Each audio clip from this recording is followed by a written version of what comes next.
Hi, students, let's get started with the subject Science, Chapter 13. Our environment. We have heard the word environment often being used on the television, in newspapers, and by people around us. Our elders tell us that the environment is not what it used to be earlier. Others say that we should work in a healthy environment, and global summits involving the developed and developing countries are regularly held to discuss environmental issues. In this chapter, we shall be studying how various components in the environment interact with each other and how we impact the environment. 13.1 Eco 13.1 Eco 13.1 Ecosystem. What are its components? All organisms such as plants, animals, microorganisms and human beings as well as the physical surroundings interact with each other and maintain a balance in nature. All the interacting organisms in an area together with the non-living constituents of the environment form an ecosystem. Thus, an ecosystem consists of biotic components comprising living organisms and abiotic components comprising physical factors like temperature, rainfall, wind, soil and minerals. For example, if you visit a garden, you will find different plants such as grasses, trees, flower-bearing plants like rose, jasmine, sunflower, and animals like frogs, insects and birds. All these living organisms interact with each other and their growth, reproduction and other activities are affected by the abiotic components of ecosystem. So a garden is an ecosystem. Other types of ecosystems are forests, ponds and lakes. These are natural ecosystems while gardens and crop fields are Hamanmade, artificial ecosystems. Activity 13.11. You might have seen an aquarium. Let us try to design one. What are the things that we need to keep in mind when we create an aquarium? The fish would need a free space for swimming. It could be a large jar, water, oxygen and food.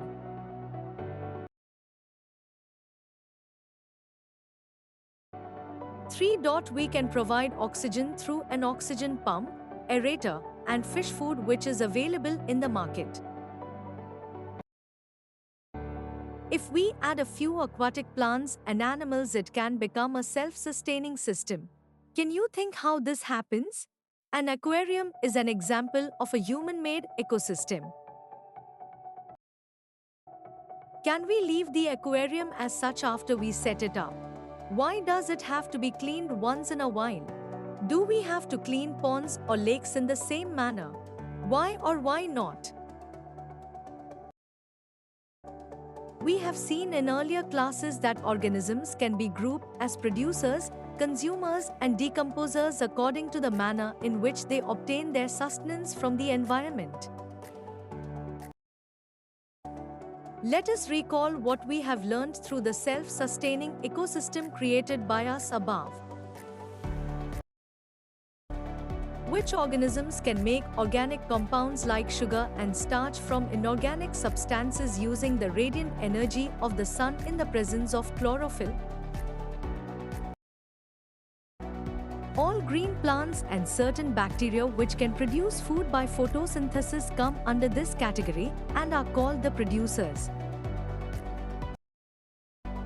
Organisms depend on the producers either directly or indirectly for their sustenance.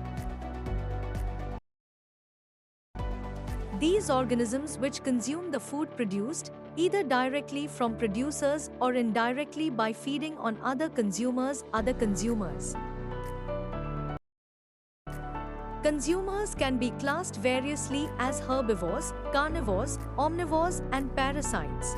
Can you give examples for each of these categories of consumers? Imagine the situation where you do not clean the aquarium and some fish and plants have died.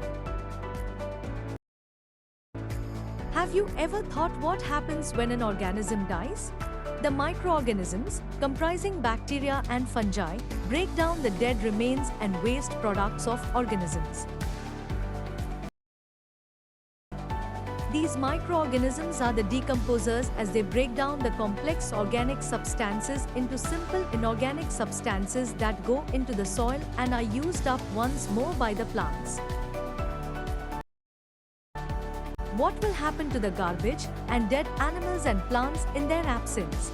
Will the natural replenishment of the soil take place, even if decomposers are not there? Activity 13.21. While creating an aquarium, did you take care not to put an aquatic animal which would eat others? What would have happened otherwise? Make groups and discuss how each of the above groups of organisms are dependent on each other. Write the aquatic organisms in order of who eats whom and form a chain of at least 3 steps. 4. Would you consider any one group of organisms to be of primary importance? Why or why not?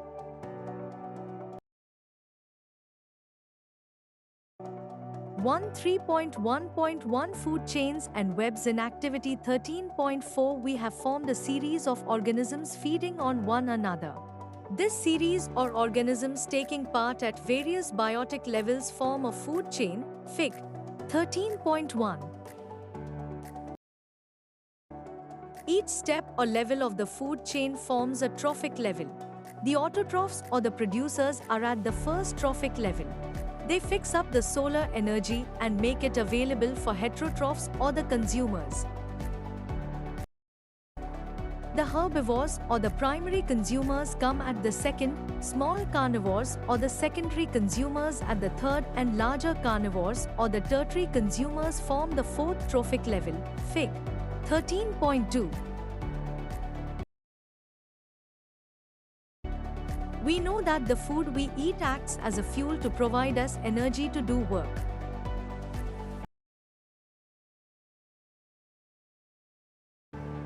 Thus, the interactions among various components of the environment involves flow of energy from one component of the system to another. As we have studied, the autotrophs capture the energy present in sunlight and convert it into chemical energy. This energy supports all the activities of the living world. From autotrophs, the energy goes to the heterotrophs and decomposers. However, as we saw in the previous chapter on sources of energy, when one form of energy is changed to another, some energy is lost to the environment in forms which cannot be used again.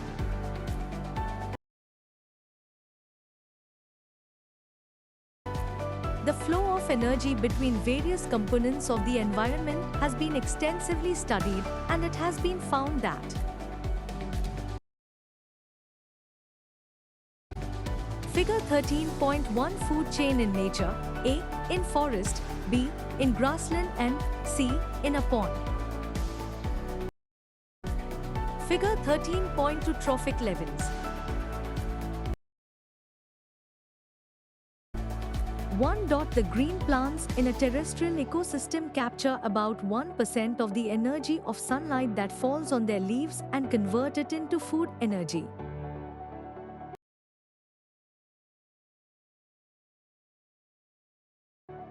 When green plants are eaten by primary consumers, a great deal of energy is lost as heat to the environment.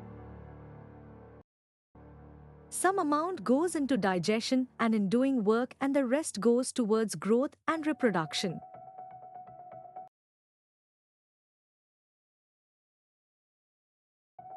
An average of 10% of the food eaten is turned into its own body and made available for the next level of consumers.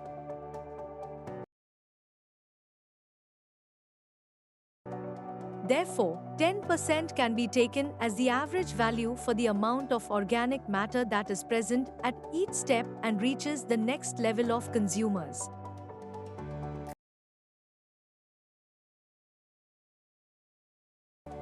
Since so little energy is available for the next level of consumers, food chains generally consist of only 3 or 4 steps.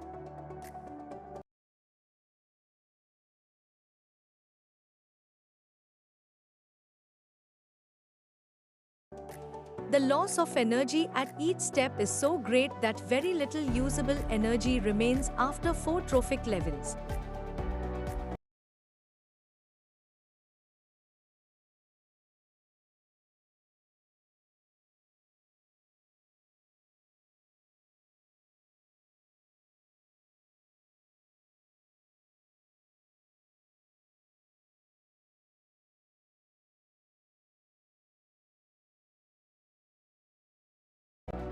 The length and complexity of food chains vary greatly. Each organism is generally eaten by 2 or more other kinds of organisms, which in turn are eaten by several other organisms. So instead of a straight line food chain, the relationship can be shown as a series of branching lines called a food web. Fig. 13.3. From the energy flow diagram, Fig. 13.4, two things become clear. Firstly, the flow of energy is unidirectional. The energy that is captured by the autotrophs does not revert back to the solar input, and the energy which passes to the herbivores does not come back to autotrophs. As it moves progressively through the various trophic levels, it is no longer available to the previous level. Secondly, the energy available at each trophic level gets diminished progressively due to loss of energy at each level. Another interesting aspect of food chain is how unknowingly some harmful chemicals enter our bodies through the food chain. You have read in class 9 how water gets polluted.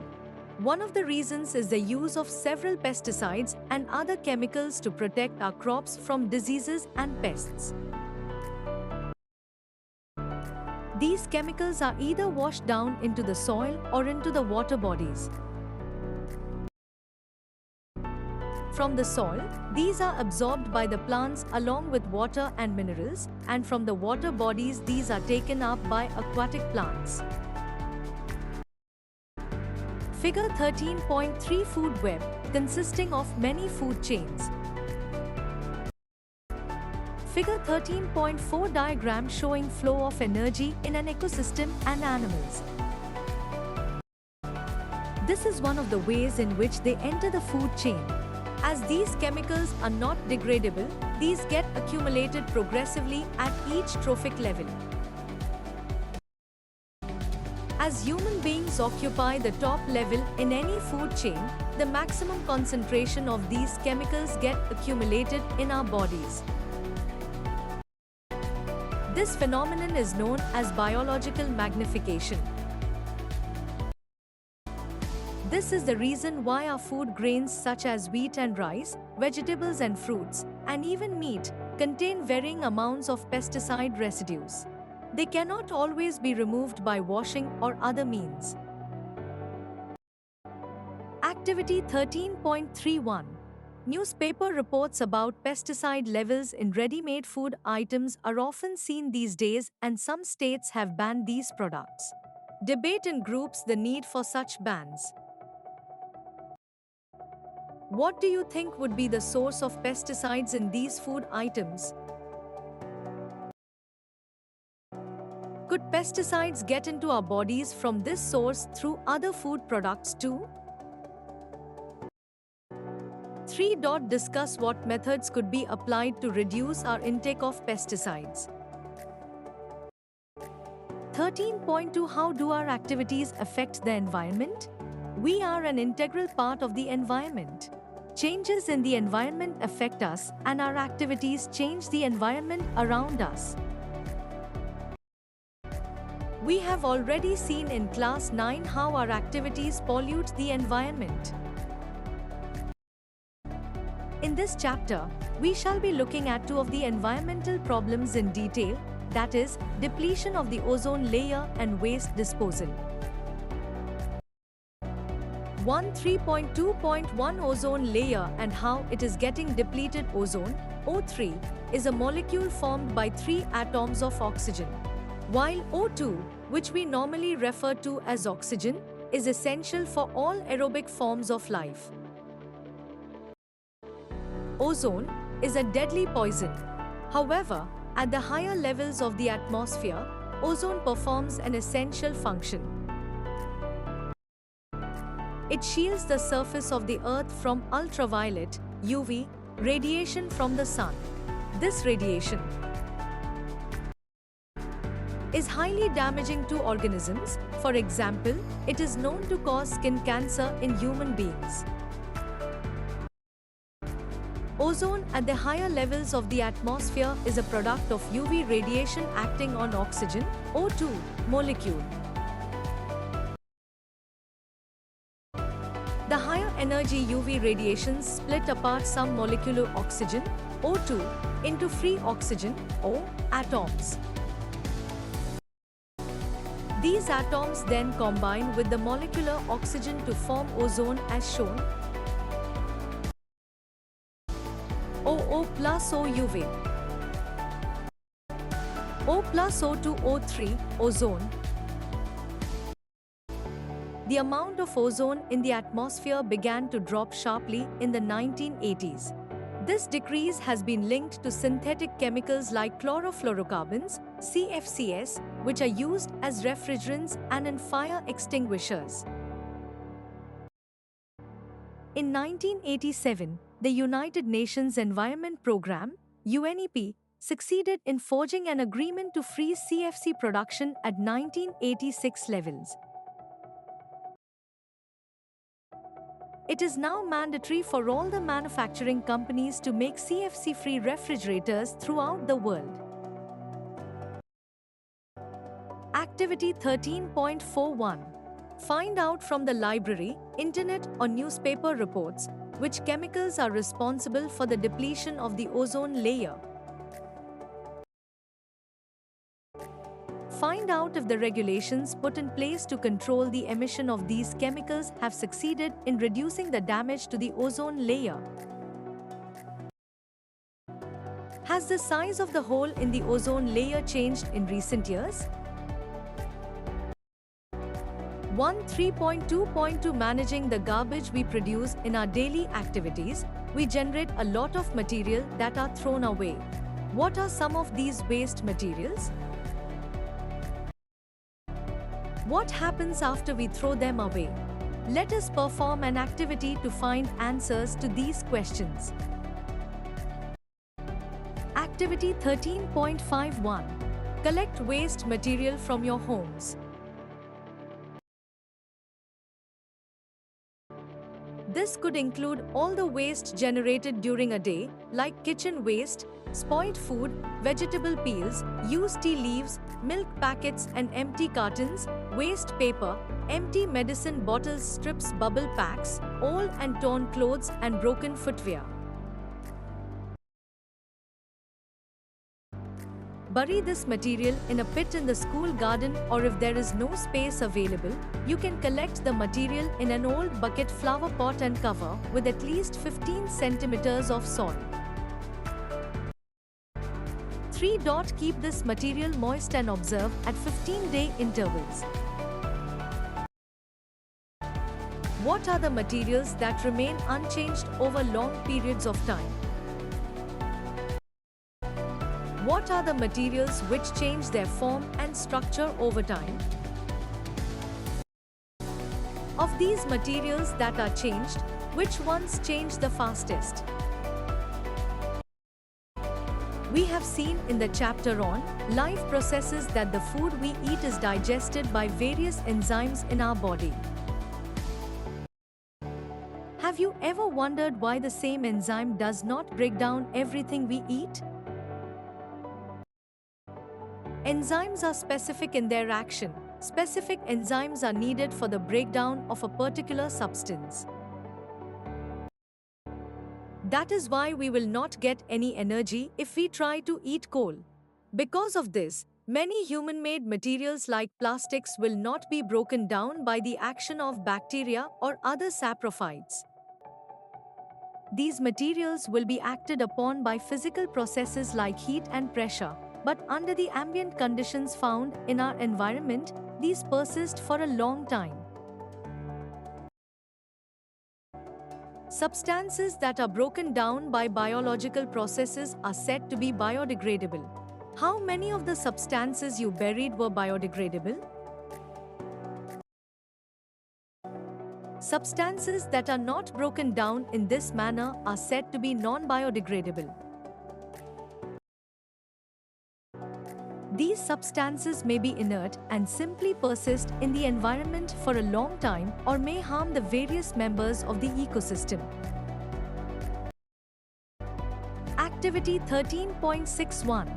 Use the library or internet to find out more about biodegradable and non-biodegradable substances.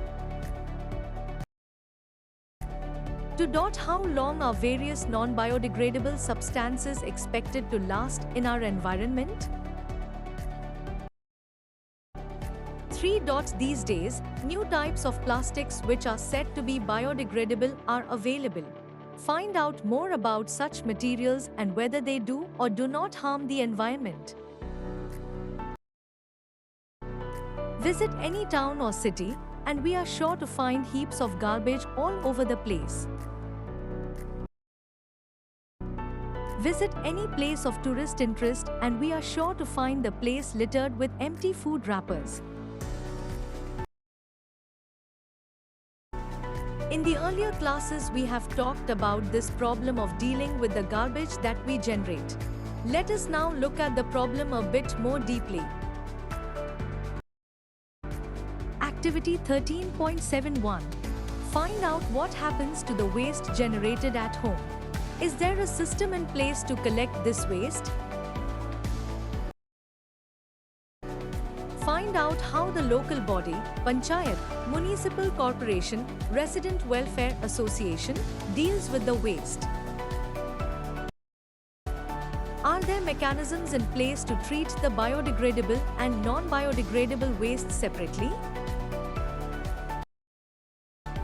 Calculate how much waste is generated at home in a day.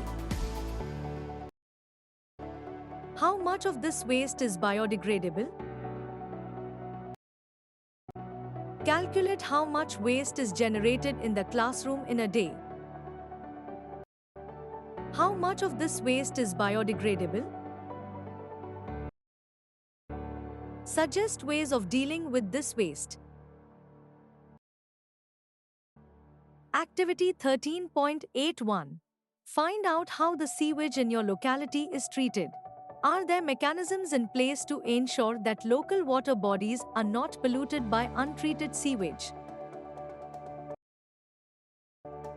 Find out how the local industries in your locality treat their wastes.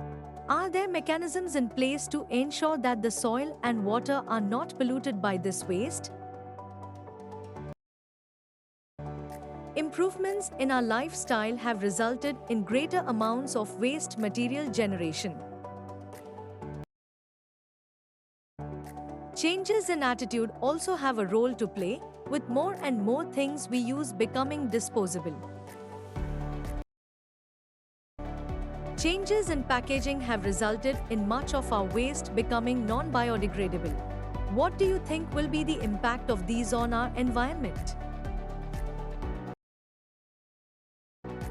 Think it over. Disposable cups in trains. If you ask your parents, they will probably remember a time when tea in trains was served in plastic glasses which had to be returned to the vendor. The introduction of disposable cups was hailed as a step forward for reasons of hygiene. No one at that time perhaps thought about the impact caused by the disposal of millions of these cups on a daily basis. Some time back, kulhads, that is, disposable cups made of clay, were suggested as an alternative. But a little thought showed that making these kulhads on a large scale would result in the loss of the fertile topsoil. Now disposable paper cups are being used. What do you think are the advantages of disposable paper cups over disposable plastic cups? Activity 13.91. Search the internet or library to find out what hazardous materials have to be dealt with while disposing of electronic items. How would these materials affect the environment? Find out how plastics are recycled. Does the recycling process have any impact on the environment? Thanks for watching.